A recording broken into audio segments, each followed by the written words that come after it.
So pit, oh yeah, Yinzer crazy. This is it right here, Yinzer crazy.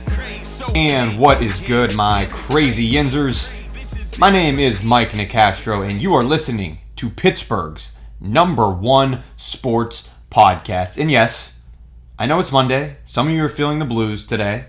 For one, you're back to work, pretending to work, hopefully, and keeping, a few tabs open on a few fake spreadsheets so you can listen to this show on YouTube or any major podcast streaming service while drowning yourself in coffee. And two, the Pittsburgh Penguins lost yesterday. That is a very obvious way to emphasize the overall shitty tone that a Monday can carry anyways. But I tell you what, you can always count on your friends over here at Yinzer Crazy to help turn your day around. Yes, we are all still pining for Steelers rookie news, as this past weekend, new members of the Black and Gold hit the field for rookie minicamp down on the south side. And if you missed any of it, all I have to say is, bro, what? Last week, we had new tight end Pat Freiermuth on the show, and he advised Yins never to call him Baby Gronk. So we have the Muth movement now in full effect. If you missed that show, go ahead and listen to it.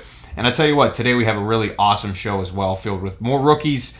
And we got a bit creative this time. A position that Steelers fans might be curious about currently on the roster is the cornerback position. The team did not elect to draft a corner early in the draft, and thank goodness, because honestly, that rarely ever works. And they obviously did lose Mike Hilton and Steven Nelson in free agency. What has worked for them in the past, though, is finding gems at the undrafted free agent spots, at least in the defensive backfield. I mean, look at the aforementioned Mike Hilton. Or look at James Pierre, a potential starter this season who broke onto the scene last season as an undrafted free agent. What they did do, ultimately, is what they always do. Sign a few guys who went undrafted that they and I think have a serious chance of making the roster. And we're going to help introduce you to two guys with a chance to make the roster that also have serious Pittsburgh roots. I don't want to give too much away. I'll let you hear it from them. But they are cornerback out of Duke, Mark Gilbert, and cornerback/safety out of Penn State, Lamont Wade. Both have amazing stories, big opportunities, and they think they contribute right away. I don't blame them one bit. You can hear that confidence firsthand right here on the Yinzer Crazy podcast. Let's start with Mark Gilbert. Once more, a lot of questions out there. Is that 412 tattoo real on his arm? Well, we're going to help reveal it right now for you. Thanks for tuning in. We are, of course, supported by YinzerCrazy.com and sponsored by Case Specific Meal Prep, the fastest and most efficient meal prep service in the 412. And speaking of 412, we got a guy now on the podcast who knows a little bit about the Steel City. He's coming from Durham at Duke to the Berg, a Steelers undrafted rookie signing who we think certainly has a lot of potential. We have Mark Gilbert for you. Mark, how you doing, man? I'm good. How you doing? I'm great. First and foremost, once again, congratulations. I know this is obviously a big deal. And what was, I just want to know, your first reaction when you got the call and you realized that you would be signing with the Pittsburgh Steelers? It was exciting, man. I'm from Pittsburgh, grew up there, so the fact that my hometown team was the best opportunity for me. I don't think it could have been written any better. Well, let's go over that opportunity a little bit, Mark. And listen, at the end of the day, we know, at least over here on the Yinzer Crazy show, that you were an incredibly productive player at Duke, and we're going to help our audience know that as well. I mean, you had 6 picks as a sophomore.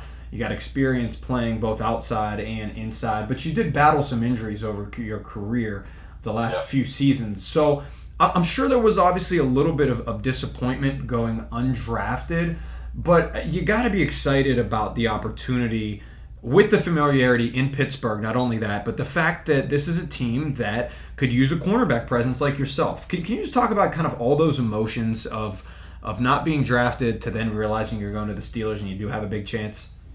Yeah, for sure.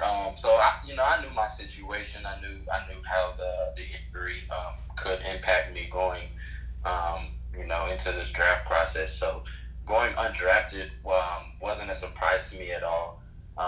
But I dealt with the cards that I was handed, and I went from there. I had a few calls about free agent after the draft, and Wade just laid everything out on the table, and Pittsburgh was the best fit.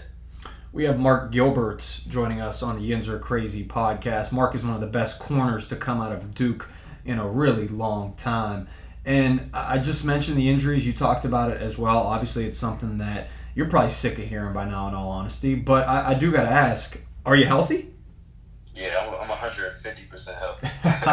I love that line, and I guarantee Coach Tomlin would love that line as well. And the Steelers are certainly going to get a chance to see that showcased frequently, of course, as we get a little closer to OTAs here this summer. Hey, Mark, you mentioned your Pittsburgh bloodlines. I want to talk a little bit about that because some of the fans might not know that. You are, of course, the nephew of Sean Gilbert. I think everybody knows that name. Pitt defensive tackle, an 11-year NFL career vet. And you're the cousin of the guy that needs no introduction either, Darrelle Revis. So what have they told you in terms of advice, if they've given you any so far? Well, they both, my uncle and my cousin, they both have a lot of wisdom from their experience of playing in the NFL. I would train alongside Darrelle, throughout high school, and my uncle, we would have phone conversations about just kind of this road to the NFL. So getting from both of them, it overlapped great. And I want to say the biggest piece of advice that they gave me was just kind of be myself throughout this whole process. Darrelle, I could kind of, it can be easy to kind of be in Darrelle's shadow, but the biggest piece of advice he told me was just kind of be myself. Don't let the whole cousin of Darrelle Revis, don't let that get to me too much. So that's kind of the approach that I've taken, and kind of why I went to Duke, to kind of just carve my own path throughout this whole thing. Yeah, and you certainly did that. I mentioned your production and how good you were, and I think you're absolutely right, man. There can be more than one island out there. There can be Revis Island and Gilbert Island. Yeah, I think there's more than one island on planet Earth. So I hear that, and that's a good perspective for sure to have. Hey, I got to debunk a Twitter theory. People were, of course, elated to hear you were coming to the Steelers, and we saw a bunch of pictures of you thrown around on Twitter. Do you have a 412 tattoo on your right arm? I sure do. My guy. Okay, some people thought it was photoshopped. Oh, no. I had got that, I want to say about 2 years ago. I got it just like I said, I'm from Pittsburgh, so the Steelers and the Pirates, that's Pittsburgh. That's Pittsburgh. So that was kind of the symbols that I used, to represent where I was from. That's great, my guy. Like I said, a couple people were like, no way he's actually got that tattoo. But then again, I'm probably sure they didn't do enough deep digging to realize that you have the bloodlines and you grew up in the Steel City as well. But hey, I think you'll fit right in with that, man. No doubt about it. Maybe some room for a Steelers tattoo if things go according to plan, no question. Hey, I want to ask you a couple more questions before we let you go. We're listening to Mark Gilbert, new Steelers corner here on the Yinzer Crazy podcast. Super excited about Mark coming back, repping his hometown. So I want to know, as a corner, I'm always curious to know about some of the best receivers you went up against in college. I know you had a run-in with Baylor's Denzel Mims, who's currently playing for the Jets. And, of course, man, some great ACC receivers over the past few years. But who stands out when I just say, I'm sure you get it all the time, just casually, who are some of the hardest, most difficult receivers you've defended? So I tell everybody, my freshman year, when the guy in front of me, Breon Borders, he currently plays for the Titans now. He went down my freshman year, and I had to start the last 3 games. And that year, Stacy Coley was one of the top receivers in college at the time. The U, right? Yeah. Yes, sir. At Miami. And that was, and that was my matchup the whole game. So I was kind of thrown directly into the fire as a true freshman. So I always tell people that he was the best receiver that I had to cover throughout college. Yeah, I remember that name. No question about it. Right when you said that, it stuck out for sure. That guy was electric. There's no doubt about it. So no easy task. And now you get to go to the AFC North, where hopefully you get a chance to run up against the likes of Jarvis Landry, Odell Beckham, Hollywood Brown, Man, the list goes on and on. T. Higgins from the ACC as well. And anybody in particular, man, or just excited for the opportunity? I'm sure. All of them, man. All of the best. That's my thing. I'm a competitor, man. So I want to go against the best of the best every Sunday. Well, no matter the name, if they're the best on the team, that's who I want to be matched up with. I love to hear that. No question about it. And we hope you get that chance.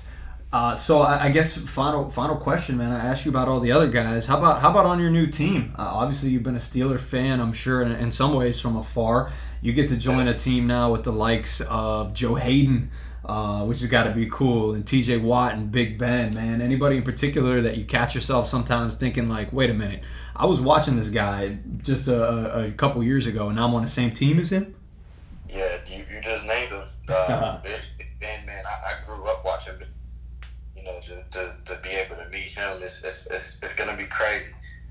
Joe Hayden especially, being able to learn from arguably one of the best cornerbacks in the league. It's gonna be key. And I'm gonna go in humble, and take the approach of being a sponge, and just soak up all the information that I can. Incredible. Well, we obviously will be rooting for both sides of the ball, but if you do get a chance to pick off Big Ben in training camp, man, I'll tell you what, that'll be pretty sweet. We'll replay this over and over, and of course we don't want to see that in the actual gameplay, but looking forward to watching Mark Gilbert on the field for the Pittsburgh Steelers this preseason and moving forward. And hey, listen, ladies and gentlemen, the 412 tattoo, that is a real thing. I'm glad we got to the bottom of that. It is a real thing. Hey, man, I appreciate you. Like I said, we will be watching your career. We're excited for you to get to the Berg, and we're excited for you to add to the corner room, because we as Steeler fans and consumers certainly understand that they can use some guys like yourself. So all the best, man. Yeah, appreciate you guys. Thank you guys for having me. You heard it from the man himself, Mark Gilbert. Thank you so much for sitting down with us. And the 412 tattoo is 100% real. Pretty damn cool stuff that he gets a chance to play for a city where he has so many connections in already. We wish him the best, obviously rooting for him. And I think he's going to prove a lot of the doubters wrong, that's for sure. Hey, I also want to tell you a little bit more about the 412, man. There are some excellent places that you need to go if you haven't already checked out. They are our partners, of course. One is John over at Steel City Wheelhouse. Find him on Instagram, Steel City Wheelhouse. The guy is the best auto shop in the Steel City, obviously. And he certainly has the top-notch detailing. He has the top-notch expertise he can provide you on a daily basis. Make sure you locate him. And I also want to tell you a little bit about case-specific meal prep. The guys, Vince and Seth, are doing an excellent job providing the most efficient meal prep service in the 412. They're taking you to Flavor Town, baby. The food is excellent. They are on their grinds daily, whipping it up in the kitchen. Check them out at csmpgh.com. That's case-specific meal prep. They're also on Instagram, Facebook, and all the socials as well. All right, you heard from Mark Gilbert. It's time to get to the other undrafted free agent that we told you we would be having on the show. This guy's also very close to home. If you follow football in the Berg over the past decade, I'm sure you've heard this name many a times. The name Lamont Wade certainly rings some bells in the Pittsburgh area, as this is a kid who had an excellent career at Clareton, went on to Penn State, and maybe didn't perform as well as some thought. But he's another guy who's out to prove the doubters wrong. And he's had some really interesting things to say about how Penn State utilized him, and maybe he wasn't always comfortable with the way they utilized him. I'll put it that way, and I'll leave some to be desired for the imagination, as you'll hear from it right now on the Yinzer Crazy podcast. It is myself, Jordan York, and Lamont Wade. First of all, how you doing? Congratulations. You coming home, man? I'm sure it's just been a crazy emotional week, up and down roller coaster, as they say. As you sit here today, man, what are you feeling like? Man, I feel like I got to get to work. You know what I'm saying? I feel like I got a chip on my shoulder. I feel like I got a lot to prove, and I feel like I'm capable of proving it. So I'm just looking forward to the opportunity to get out there and compete. Show the coaches what I got, and show everybody that that's where I belong. No doubt. Thanks for jumping on the Yinzer Hour with us. We're brought to you by EliteSportsBetting.com. I'm Mike. That's my boy Jordan York. Jordan, I know you want to jump in, man. Yeah, I mean, obviously you're a hometown guy. You know, I watched you play at Clareton. You were also a great, track and field. I think, did you win a state championship as well in high school? No, I lost in states twice. Okay. Well, when I was researching, I seen that you are a track and field star, so I thought that was pretty cool. But what is it like for you coming home to the Steelers and then giving you an opportunity to showcase your skills and to them? It's kind of really like a kid's dream growing up. Being from the city, being a Steelers fan. Seeing the greats like going all the way back to Willie Parker, man, and James Ferrier.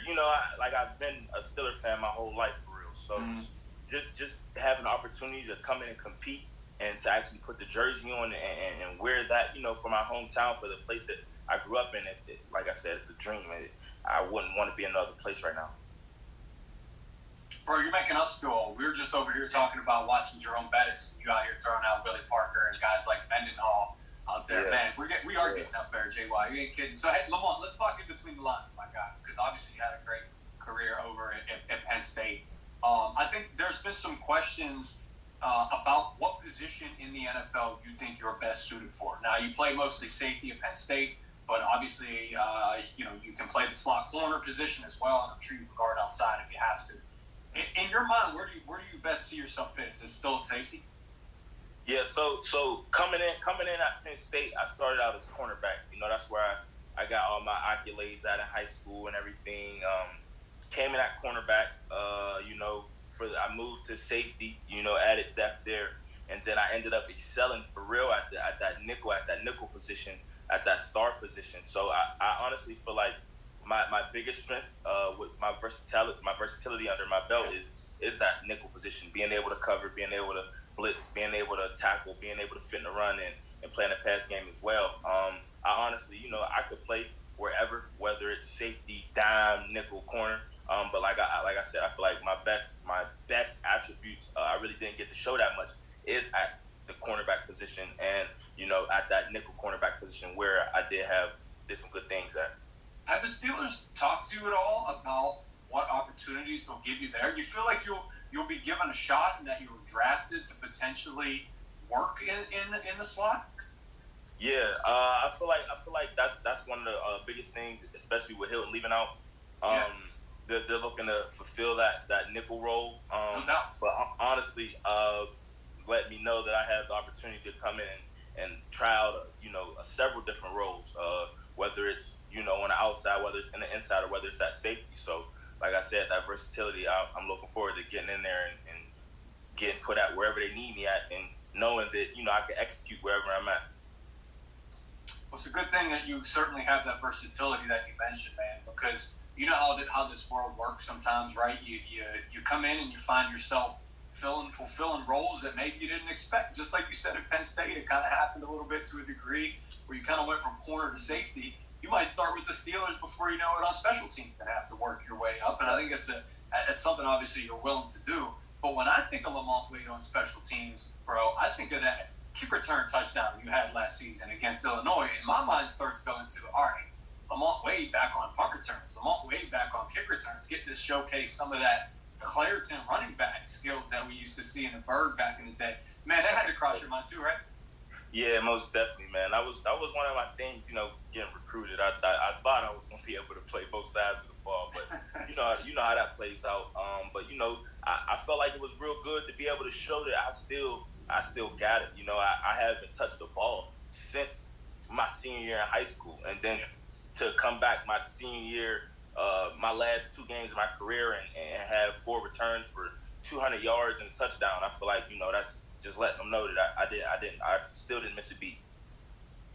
Yeah, let them know in a big way, right, Jay? Well, ain't no doubt about that. So basically, you're saying wherever the Steelers need you, you'll be ready, and you're ready to put out, basically. I'm a football player. I feel like that's the best thing about me. I'm a football player. I feel like there aren't a lot of guys who are like me who can play. I've excelled at special teams. I excelled anywhere from gunner or punt or returning. I've excelled on defense, anywhere. So I feel like anywhere I need to play at, whether it's with the ball in my hands, whether it's guarding receivers, whatever it's doing, running down on special teams, I feel like I'm a football player and I could do it wherever. Dude, yeah, no doubt about it, and obviously that's a terrific mindset to have. Man, when you see somebody like you who's obviously extremely motivated, which is important, of course. Like, everybody wants to hear their name called and get drafted, but Jordan and I were just talking about, you mentioned the name Willie Parker. We were just talking about the guys that, like James Pierre on the Steelers, James Harrison in the past, Duck Hodges, who's a friend of the show, who made a legendary name. You don't have to be drafted to succeed in this league. Right. And I'm sure it's lighting a bit of a fire under your ass a little bit right now to get out there because you weren't drafted. Am I right? Yeah, most definitely. You know, I just look forward to them, you know, the Steelers organization and any other team that we play. Like, man, we should have got this kid because I feel like, you know, I belong. You know, I've been up there with the likes of, you know, the best players that come through Penn State, whether it's guarding KJ Hamler every day at practice, or Deshaun Hamilton, or even going back to my young days, I've been up with Saquon, I've been up with Gesicki. So, like, I'm ready for it, and I'm built for it, you know. So I don't back down from any challenge. Like I said, I've always been in that underdog role, always had to fight, claw, and scratch, and I feel like that's one of the best things about me. So going undrafted, that really, you know, turned on a whole different switch that, you know, I might not even know I had. Hey, you mentioned Gesicki. What about Gordon Pat? That couldn't have been too easy either, huh? Pat, yeah, Pat, you can ask Pat about me. I ain't gonna get into too much details, but whenever y'all talk to Pat, ask him what type of player I am. He'll let you know. We just talked to him earlier today, and we told him we were talking to you, and he said he had some stories. Yeah, we're gonna get him again for sure. That's my guy. That's my guy. That's all good stuff. It's good to have some Nittany Lions over at Heinz Field this year. No question about it. Dude, when I think about you, I think a little bit about Jordan Whitehead sometimes, because this is a dude, obviously, who's a star running back, and the Whippeal went to safety, and before you know, he's tearing it up, winning Super Bowls. I don't know if you've heard that connection before, or if you're cool with Jordan, but just something off the top of my head that just came to me. I was like, you know what? Man, and Jordan and I like to joke around over here a little bit, bro. You know, we love Najee Harris, man, but I tell you what, the Steelers' run game has had some problems recently. If he busts a tire, there's an injury, I might have to put Lamont Wade in the backfield, too. That's what I said, that versatility, wherever, you know, I put it on film, they see I can still do it, they know I can get it done, so, hey, whatever they need me at, I'm able to produce. Dope. Well, it's been a pleasure to have you, man. Who have you talked to? Have you talked to anybody in the organization yet? Like, you excited to play with some certain guys? And have you, I don't know, is there a guy who maybe you've chatted with already, even a coach? Yeah, I went down to the facility the other day to, you know, try to get my playbook, you know, just to get my feet in the door, to, you know, introduce myself, let everybody know I'm here to work. Coach Tomlin reached out to me the other day, gave me a call. We had a brief talk. And Marcus Allen, that's my guy. Penn State. I was on the phone with him for, you know, probably about an hour, 45 minutes, just going over the ins and outs of just being a pro. So, you know, having guys like that in there, it helps. And, you know, I look forward to contributing right away. Yeah, no doubt. Well, one more thing. So obviously you're from the Burgh. What is your favorite non-football activity? Do you have like a favorite spot you like going to, you know, restaurant, or just a place where you like to go clear your mind, just get away from football for a little bit? Yeah, probably. When I was young, we used to go down the waterfront a lot. We used to go Cheesecake. Yeah, over at Homestead, you know, Cheesecake Factory. They got Fridays down there. They got Dave and Buster's down there. We used to go down there, but my all-time favorite spot right now is Hook's Fish and Chicken in Pittsburgh. I live right by there. I'm not far from there. That's good stuff, man. That's good stuff right there. Yeah. I know about some Hooks. That seasoning, man. It's that seasoning salt they get. Man. Those fries, and oh man, it's much fun. I be having to bring chicken up to the guys at Penn State. They ask me about it every time. That's great. Well, listen, when we had Pat on earlier, it was funny because we were giving him some insight about like some spots where to go, what to check out. It's the cool thing about you coming to play for hometown teams. We don't have to do that. You know the spot. You know the good spots. I'm around. I'm there my whole life. You're around, man. Hey, we appreciate you being around the Yinzer Hour. As Jordan always says, once you're a part of the Yinzer Crazy Nation, you're part of this family forever too. So you know we'll be watching your career, right, JY? Yeah, and we really appreciate it, and we're with you 100% of the way. We're going to be rooting for you. We can't wait to see you in black and gold. Thank you. Appreciate you guys for letting me come on, man. It's a pleasure. No problem. Anytime. Let's do it again. Go Steelers. No doubt. I'll talk to you guys soon. Yeah, I think you guys can probably agree with me that you might have gathered Lamont didn't necessarily feel comfortable moving to safety. He feels like his position was cornerback, and he feels like his best opportunity to make the Steelers is nickel cornerback, as he even talked about the loss of Mike Hilton. Obviously, very familiar with the team. So, like I said, I don't want to make too much out of it, but it appears as if, he kind of, I don't want to say threw a little shade, but wasn't overall thrilled with the idea of moving to safety in his last couple years over as a Nittany Lion in Happy Valley. Anyway, we were happy that he joined the show, and what a fun podcast it's been to give to you guys. Like I said, two dudes that we honestly think have a chance of making the team. We didn't even mention the name Shakur Brown, the other slot corner out of Michigan State, who we're hoping to have on the show at a later date as well. And I promise you, one of those three, Shakur Brown, Mark Gilbert, or Lamont Wade, undrafted defensive backs, will make the team. And don't even be shocked if two of those guys make the team. And of course, one ends up on the practice squad. They're all very talented players that battled some injury problems, as in Mark's case in college, or maybe some positional switch problems, as in Lamont's case in college, that really have a chance to flourish at the next level, which the Steelers are great at, finding talented undrafted rookies in undrafted free agency. They always do really damn well. Hey, we always like to think we do really damn well here at the Yinzer Crazy Podcast. If you enjoy listening to us, do us two favors. Subscribe to our YouTube at Yinzer Crazy. We're bringing you more digital content on the daily. We have a new episode of Yinzeritas dropping soon with Steelers defensive lineman Henry Mondo. That'll be this week. Cannot wait for that. And yes, he's the guy with the long hair, the big tattoos, wears number 99. Kind of has some similarities to Brett Kiesel, where it looks like he's been living on a farm, just swinging an axe for the last few years. So we can't wait for the awesome ladies of Yinzeritas to chat with Henry pretty soon here. Actually, we'll be releasing that this week. And more great content, of course, always at yinzercrazy.com, our website, where we're bringing you feature stories, player interviews, columns, opinions, things like that on the daily. It's been a ton of fun. I want to thank Mark Gilbert, Lamont Wade, Case Specific Meal Prep, and Steel City Wheelhouse for allowing us the opportunity to have another show. And of course, as always, for Jordan York, I'm Mike Nicastro. Yinz, do me one big favor. Let's go Pens, and as always, stay crazy. I know Yinzer crazy, but so am I. Number one sports site in the burg, let me show you why. The latest stories and unbeatable podcast with your favorite athletes. You know you can't pause that. Super Bowl, World Series, Stanley Cup champs, rising stars, Berg personalities for the fans. We love our city, always Pittsburgh proud. When you're at your job or while you got your cell phones out, breaking down the touchdown goals and home runs, predictions and interview. Who does it like us? No one. Cheering on the Berg squads, no pom-pom. Don't know by now it's YinzerCrazy.com.